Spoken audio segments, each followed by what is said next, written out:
أعوذ بالله من الشيطان الرجيم. بسم الله الرحمن الرحيم.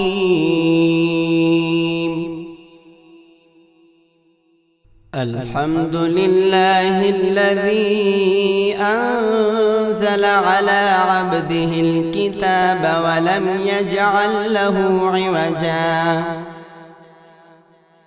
قيما لينذر بأسا شديدا من لدنه ويبشر المؤمنين الذين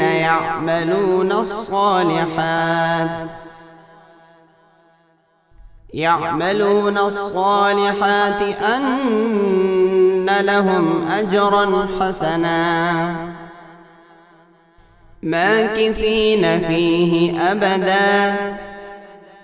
وينذر الذين قالوا اتخذ الله ولدا ما لهم به من علم ولا لآبائهم كبرت كلمة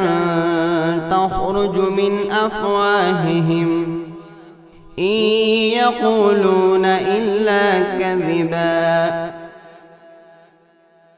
فلعلك باخع نفسك على آثارهم إن لم يؤمنوا بهذا الحديث أسفا إنا جعلنا ما على الأرض زينة لها لنبلوهم أيهم أحسن عملا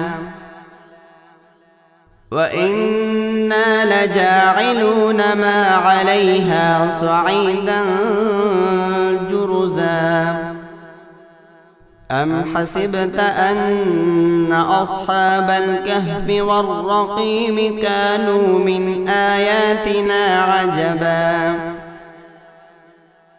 إذ أوى الفتية إلى الكهف فقالوا ربنا آتنا من لدنك رحمة وهيئ لنا من أمرنا رشدا فضربنا على آذانهم في الكهف سنين عددا ثم بعثناهم لنعلم أي الحزبين أحصى لما لبثوا أمدا نحن نقص عليك نبأهم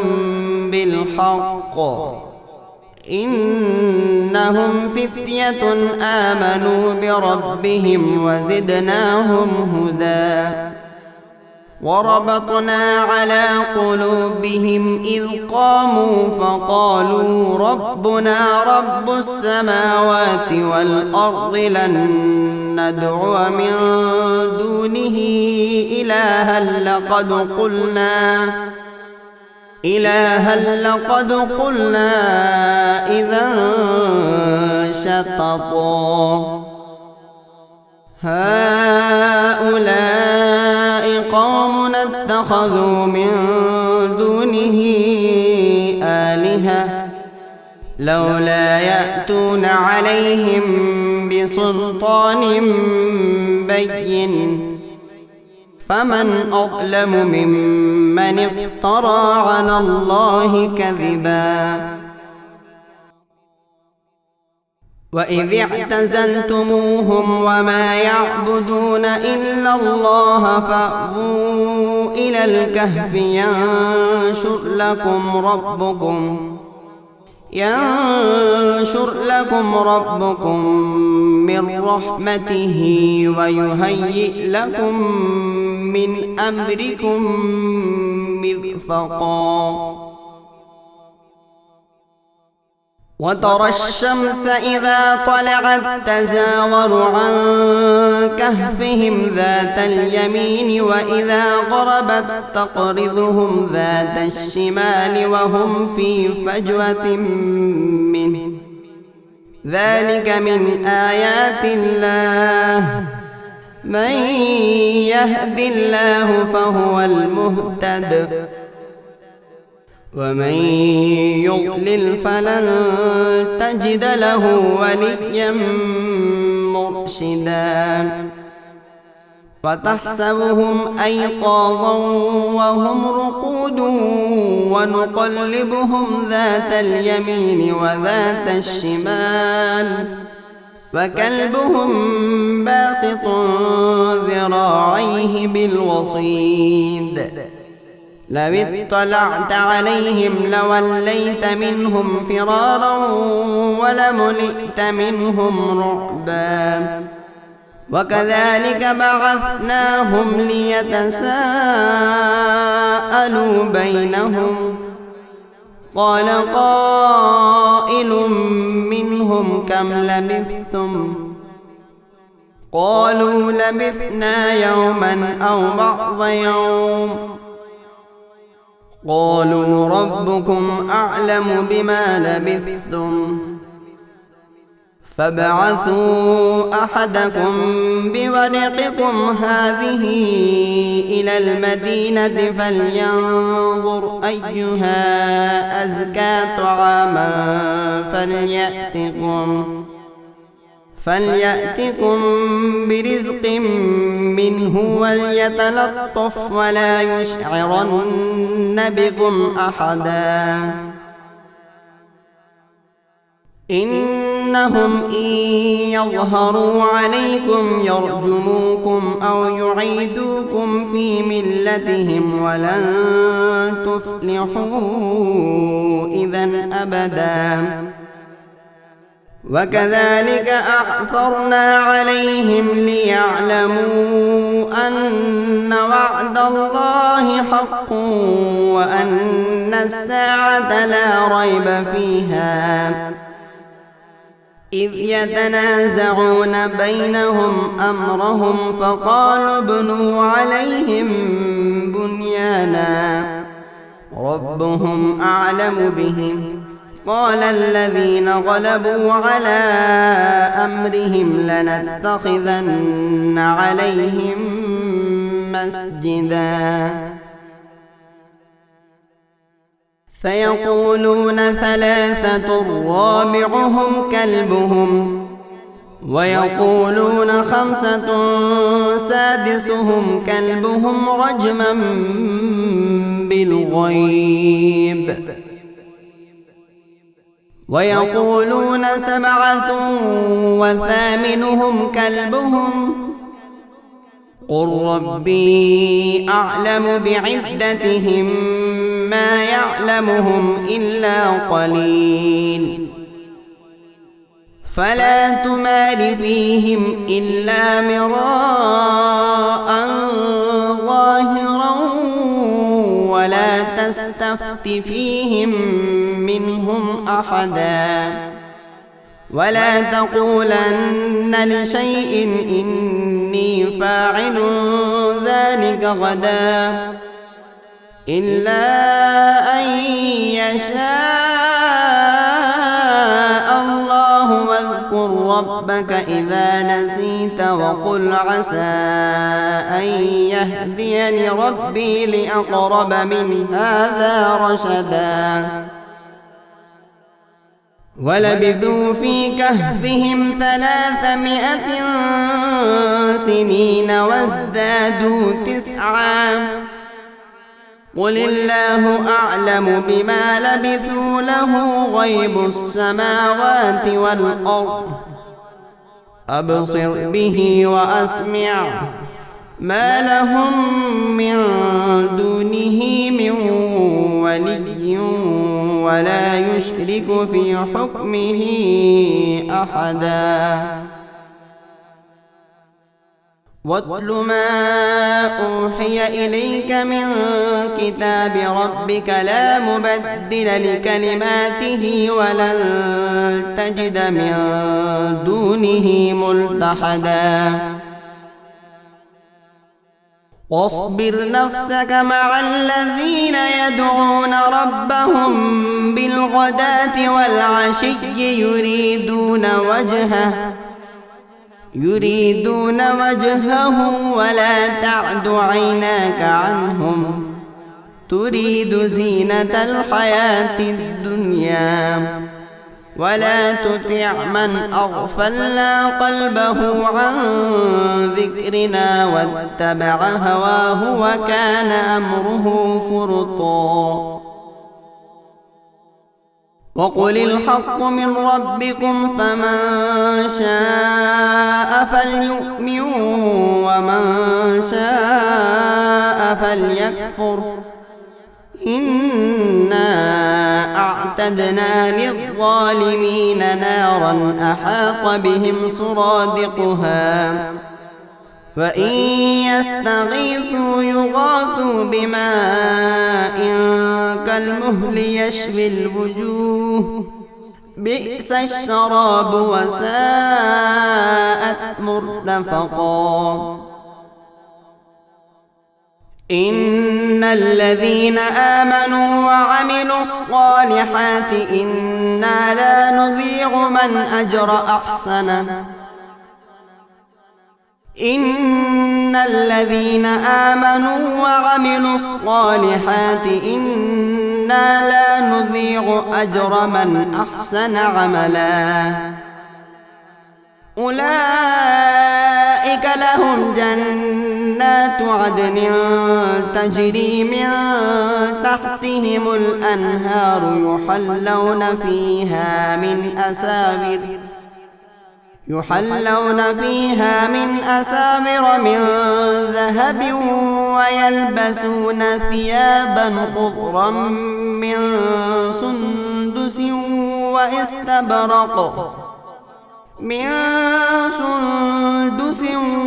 واستبرق متكئين فيها على الأرائك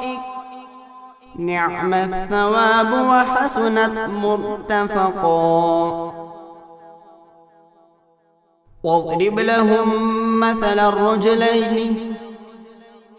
واضرب لهم مثل الرجلين جعلنا لأحدهما جنتين من أعناب وحففناهما بنخل وجعلنا بينهما زرعا كلتا الجنتين آتت أكلها ولم تظلم منه شيئا وفجرنا خلالهما نهرا وكان له ثمر فقال لصاحبه وهو يحاوره أنا أكثر منك مالا وأعز نفرا ودخل جنته وهو ظالم لنفسه قال ما أظن أن تبيد هذه أبدا وما أظن الساعة قائمة ولئن رددت إلى ربي لأجدن خيرا منها منقلبا قال له صاحبه وهو يحاوره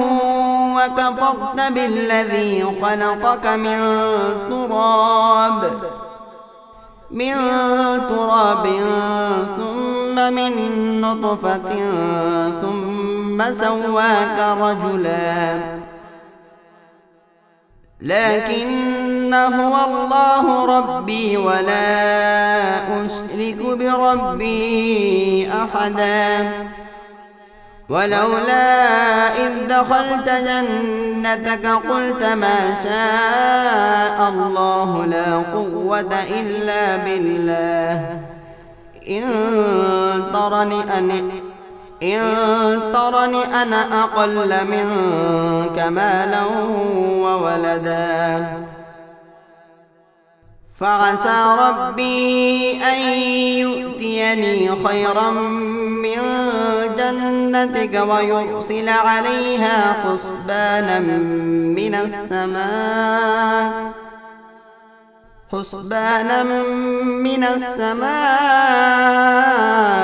فتصبح صعيدا زلقا أو يصبح ماؤها غورا فلن تستطيع له طلبا وأحيط بثمره فأصبح يقلب كفيه على ما أنفق فيها وهي خاوية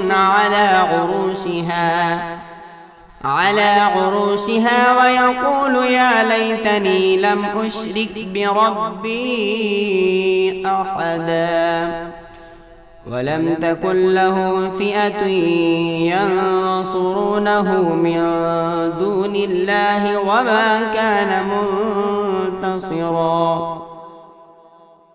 هنالك الولاية لله الحق هو خير ثوابا وخير عقبا واضرب لهم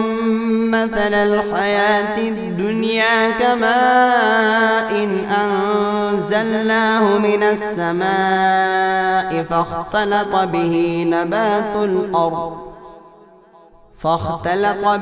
نبات الأرض فأصبح هشيما تذروه الرياح وكان الله على كل شيء مقتدرا المال والبنون زينة الحياة الدنيا والباقيات الصالحات خير عند ربك ثوابا وخير أملا ويوم نصير الجبال وترى الأرض بارزة وحشرناهم فلم نغادر منهم أحدا وعرضوا على ربك صفا لقد جئتمونا كما خلقناكم أول مرة بل زعمتم أن لن نجعل لكم موعدا ووضع الكتاب فترى المجرمين مشفقين مما فيه ويقولون يا ويلتنا ما لهذا الكتاب لا يغادر صغيرة ولا كبيرة إلا أحصاها ووجدوا ما عملوا حاضرا ولا يظلم ربك أحدا وإذ قلنا للملائكة اسجدوا لآدم فسجدوا إلا إبليس كان من الجن ففسق عن أمر ربه أفتتخذونه وذريته أولياء من دوني وهم لكم عدو بئس للظالمين بدلا ما أشهدتهم خلق السماوات والأرض ولا خلق أنفسهم وما كنت متخذ المضلين عضدا ويوم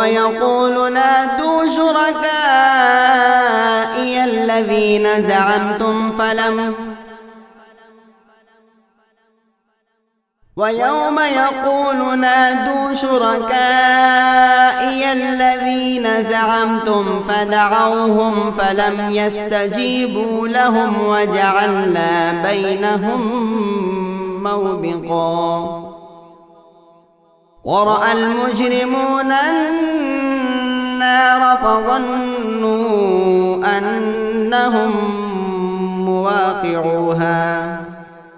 أنهم مواقعوها ولم يجدوا عنها مصرفا ولقد صرفنا في هذا القرآن للناس من كل مثل وكان الإنسان أكثر شيء جدلا وما منع الناس أن يؤمنوا إذ جاءهم جاءهم الهدى ويستغفروا ربهم إلا أن تأتيهم سنة الأولين أو يأتيهم العذاب قبلا وما نرسل المرسلين إلا مبشرين ومنذرين ويجادل الذين كفروا بالباطل ليدحضوا به الحق واتخذوا آياتي وما أنذروا هزوا ومن أظلم ممن ذكر بآيات ربه فأعرض عنها ونسي ما قدمت يداه إنا جعلنا على قلوبهم أكنة أن يفقهوه وفي آذانهم وقرا وإن تدعهم إلى الهدى فلن يهتدوا إذن أبدا وربك الغفور ذو الرحمة لو يؤاخذهم بما كسبوا لعجل لهم العذاب بل لهم موعد لن يجدوا من دونه موئلا وتلك القرى أهلكناهم لما ظلموا وجعلنا لمهلكهم موعدا وإذ قال موسى لفتاه لا أبرح حتى أبلغ مجمع البحرين أو أمضي حقبا فلما بلغا مجمع بينهما نسيا حوتهما فاتخذ سبيله في البحر سربا فلما جاوزا قال لفتاه آتنا غداءنا لقد لقينا من سفرنا هذا نصبا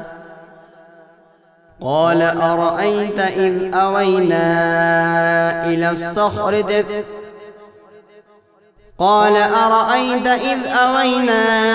إلى الصخرة فإني نسيت الحوت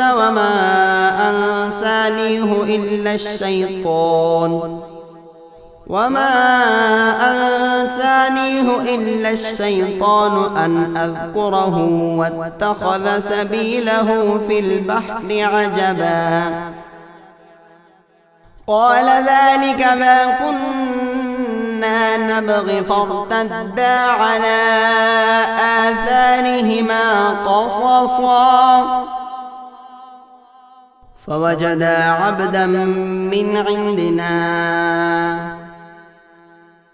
فوجدا عبدا من عبادنا آتيناه رحمة من عندنا وعلمناه من لدنا علما قال له موسى هل أتبعك على أن تعلمني مما علمت رشدا قال إنك لن تستطيع معي صبرا وكيف تصبر على ما لم تحط به خبرا قال ستجدني إن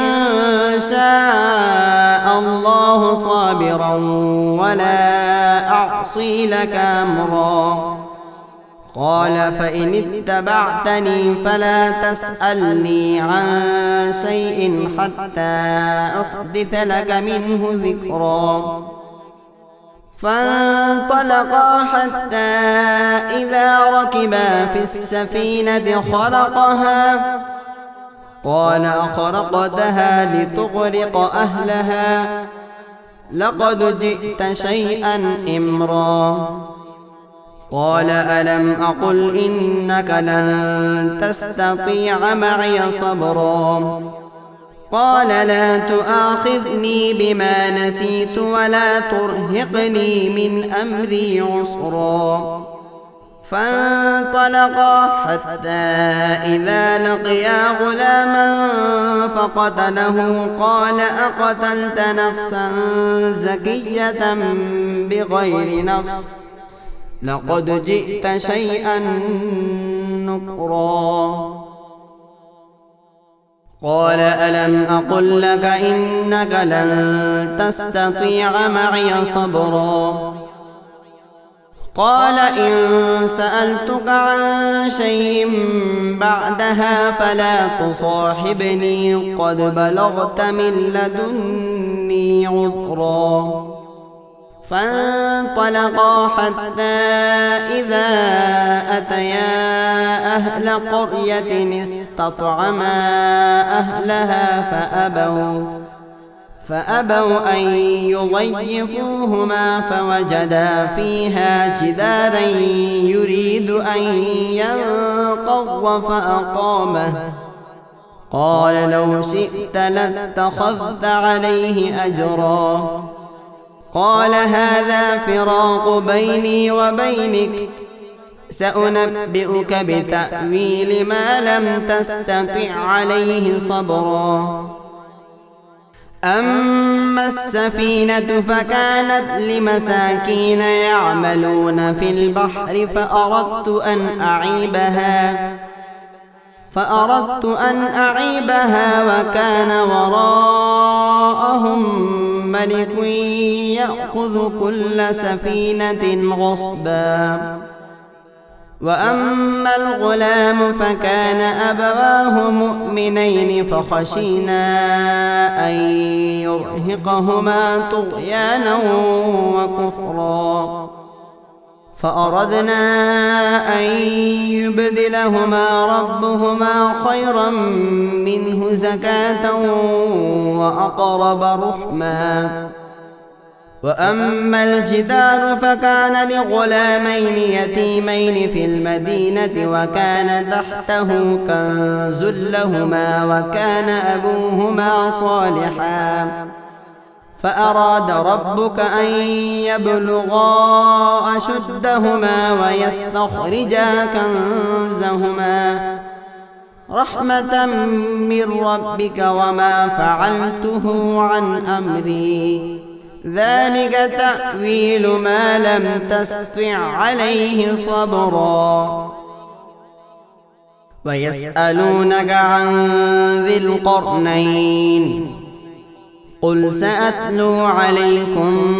منه ذكرا إنا مكنا له في الأرض وآتيناه من كل شيء سببا فأتبع سببا حتى إذا بلغ مغرب الشمس وجدها تغرب في عين حمئة ووجد عندها قوما قلنا يا ذا القرنين إما أن تعذب وإما أن تتخذ فيهم حسنا قال أما من ظلم فسوف نعذبه ثم يرد إلى ربه فيعذبه عذابا نكرا وأما من آمن وعمل صالحا فله جزاء الحسنى وسنقول له من أمرنا يسرا ثم أتبع سببا حتى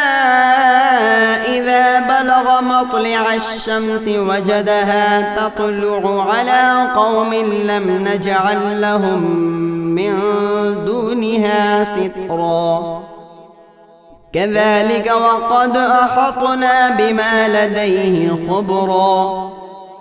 ثم أتبع سببا حتى إذا بلغ بين السدين وجد من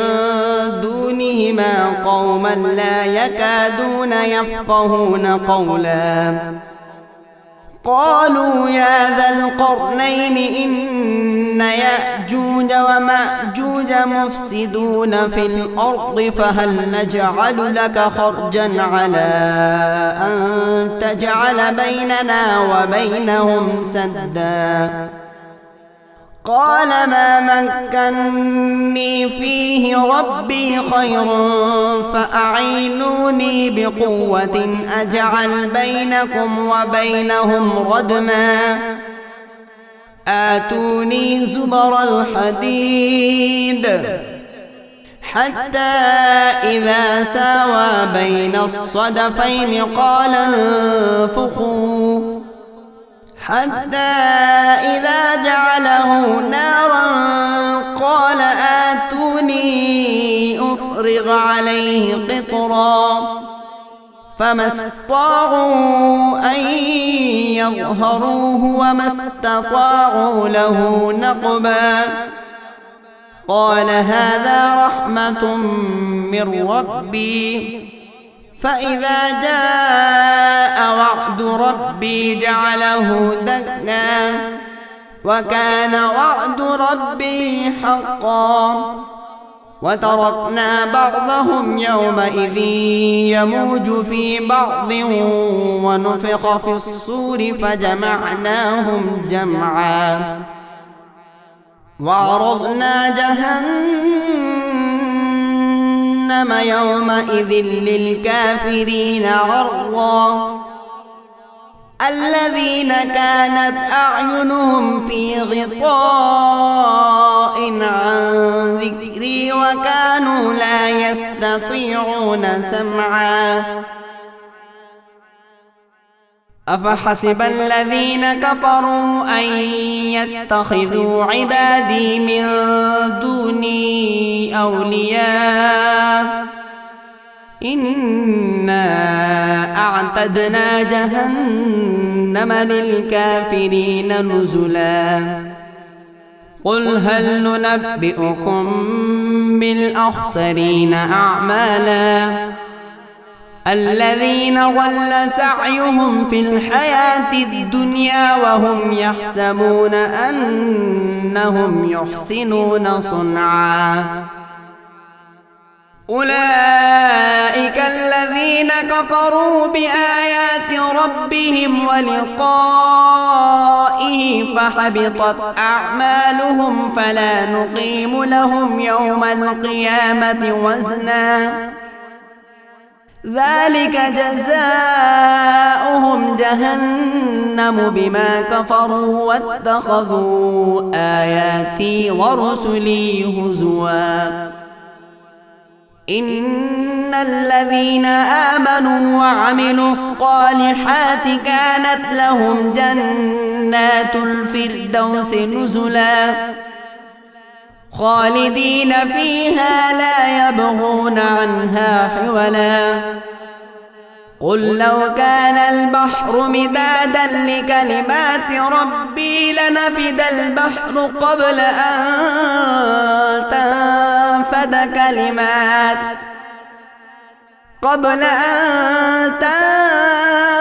كلمات ربي ولو جئنا بمثله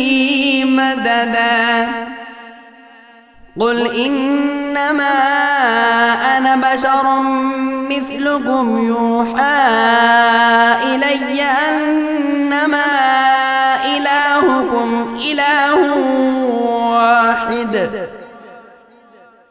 فمن كان يرجو لقاء ربه فليعمل عملا صالحا ولا يشرك بعبادة ربه أحدا صدق الله العظيم.